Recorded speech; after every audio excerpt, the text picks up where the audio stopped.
There's no question about it.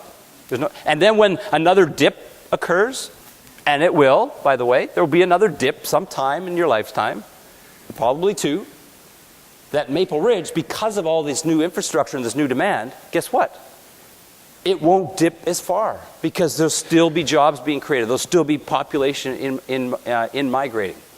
So you can play offense and defense by working with and within the region here. You've got 65% of Maple Ridge residents currently working outside.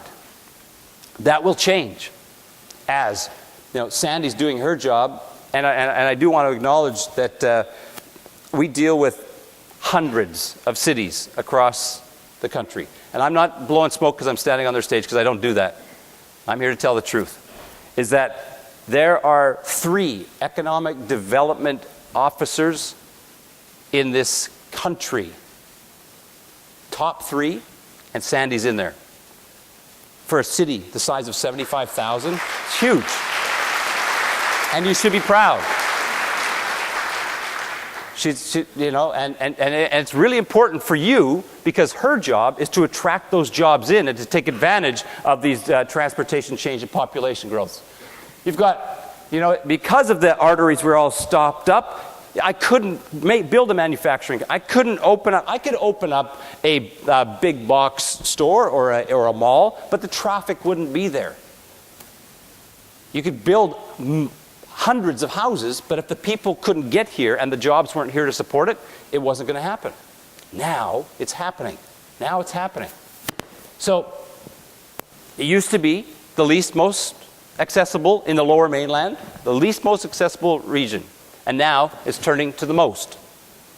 You've got the South Perimeter, you've got the Pitt River, you've got the Corn Bridge. I'll just say it enough times so you repeat it. And you in the media, you can't call it the Golden Ears anymore. It has to be Corn Bridge. Anyway, new commute times. Remember, distance is measured in what? Time? Not kilometers. So all of a sudden, people go, wait a second. I know my job's in South Langley, but I can live in Maple Ridge because it's less expensive to buy a property. I can get a bigger house. I've got great schools, etc., etc. There's a lifestyle. It is a place for lifestyle. You guys should be incredibly proud of what you've got in your backyard. You've got the Pitt Lake and Pitt River and all this stuff. You do live in a glorious, glorious part of the city, of this Lower Mainland. Glorious. And people are going to start discovering it as they come over the bridges. So they're going to know your secret. As a matter of fact, I'm very proud to announce, for the first time ever, that we do these bus tours of our members across Canada, and the first time ever we're going to do one in British Columbia because now the arteries are starting to open up. So because before you had no idea how long it would take you to get over to Port Mann, we're going to come to Maple Ridge, and Sandy. So there you go. I didn't want to tell you that in advance, but we're going to come to Maple Ridge and take a look at the city. And you're going to have people coming from the U.S. and Ontario, and they're going to come here and they're going to go, why do I live there? I got to move to Maple Ridge. That's what's going to happen. So economics, let's quickly get into it because it is early. So here's something. TransLink is now saying there's going to be 400 new businesses just because of the access of the bridge. 400. So say, for instance, that on average they hired, let's take a real easy math, 5 people. How many more jobs is that? 2,000 more jobs in a city the size of 75,000? Monstrous, because those are the direct jobs. Then you're going to have the indirect jobs supporting these new businesses. This does not count the major employers that the city is going after to bring into the city. Yes, I know a lot of us, we like to sit down, we just kind of like to go, but I love my city. It's perfect the way it is. It's small, it's inaccessible to all those crazies out in the Lower Mainland. I understand that. But the truth is change is going to happen whether we want it to or not with our cities, especially with this new infrastructure. So our first priority is to get over it and understand it's going to happen, and we can be angry about it or we can embrace it. And the second thing is, how do you position yourself for these changes that are coming? Because sitting down in a city, top 5 in the whole country, and holding on to the reins going, I don't want it to go, is not going to help you. This is an opportunity for the city, and I've got some problems. There's some problems I'm going to talk about too, as well. I just want to be very clear. This is not all sugar and light. You know, increased accessibility. So you've got commercial developments going to start to take off.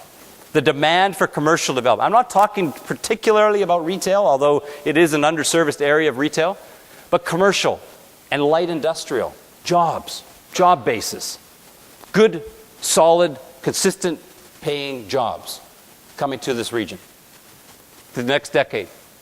You're going to see the center of the business move a little bit farther from the Coquitlam area, coming over the Pitt River and working its way this way because it's more affordable.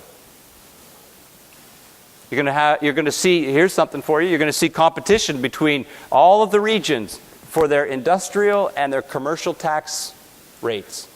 Because they're going to know, now I'm competitive. I have to compete with other areas. You're going to start to see the changes occurring both on the commercial and the residential tax rates. That's going to be a discussion that is going to be long and hard, but is going to have to be had. How are we going to attract these businesses in? Is it taxes? Do we care about taxes? We're more accessible. All this stuff. Are we going to take all that infrastructure and put it on? Hello? You're going to see, you've got lots of land to use. You've got lots of land to use here. You know, you got 140 acres of underutilized vacant commercial land, 1,000 acres of industrial land. Perfect. Because if you didn't have this land and these arteries were opened up, guess what would happen? Nothing. Because you couldn't take advantage of these new changes that are coming. You've got the job base, 690 acres in industrial reserve. Fantastic news. Fantastic news. Now, the job of the mayor and the council and the planning department is to understand that this is coming and to get on board and to do it very, very strategically. Very strategically. I know a number of you are developers or owners in this region, and I'm sure that you're starting to find that if you've dealt with other cities, that the city of Maple Ridge is incredibly easy to deal with. Not easy in, yes, we'll just do whatever you say, but they're easy because you know what the rules are. Other cities, even in the Fraser Valley, you look at the rules, and they change the rules once you're halfway through your development or through any of your process. And we're finding that the response that we're getting back from people working with Maple Ridge is it's very strong and very consistent. You may not like the rules, but at least you know them, which is really, really important. Consistency is fantastic. So all of this stuff is going to lead to job growth.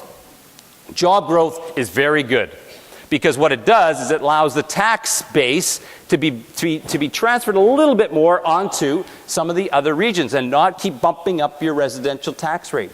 I think Edmonton right now is going to be Calgary is going to bump their taxes up 4.7% this year. You're going to see other cities bumping them up 5.1, 5.3. I don't know what's going on here. I don't want to know. Don't yell it out. But the truth is as the jobs grow, you don't have to do that as much. And that's good news because here's what happens. You got increased population growth because the jobs have brought them in. That leads to increased rental demand.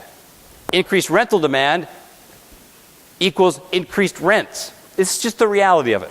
And increased rents, guess what? Lead to an increased purchase demand because they kind of go, well, listen, I'm paying $850. I'm just making that number up. $850 for this one bedroom in downtown.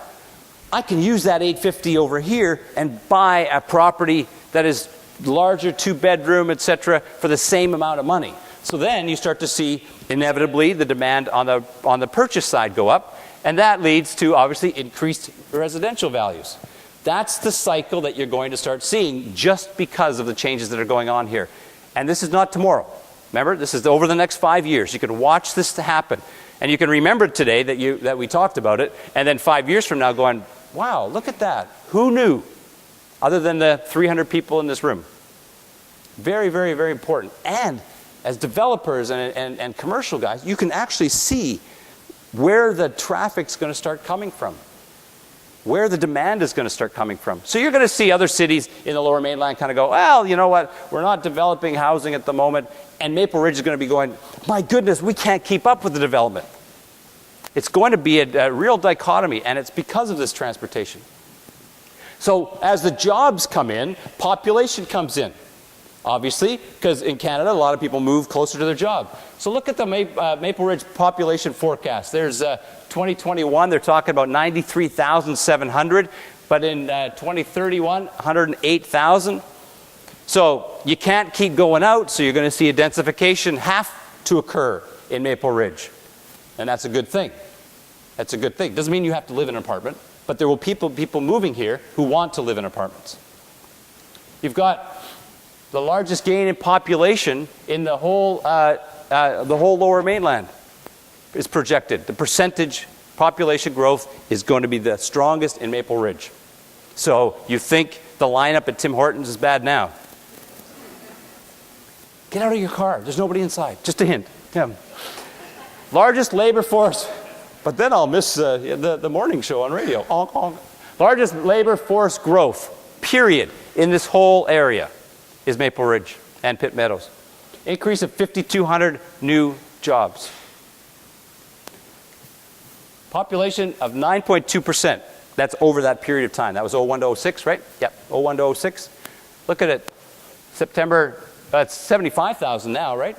Sandy, is that correct? 75,000 people. You're seeing the growth. You're seeing it. It has to be managed. 108,000. What's that going to do? That's 33%, roughly, of more people going to be living in this region. So you may love it, you may hate that, you may whatever, but having that fact tells you what's going to be happening to the real estate market and why a city the size of Maple Ridge gets on a top 5 investment in all across Canada. It's mind-boggling when I show you the facts on that.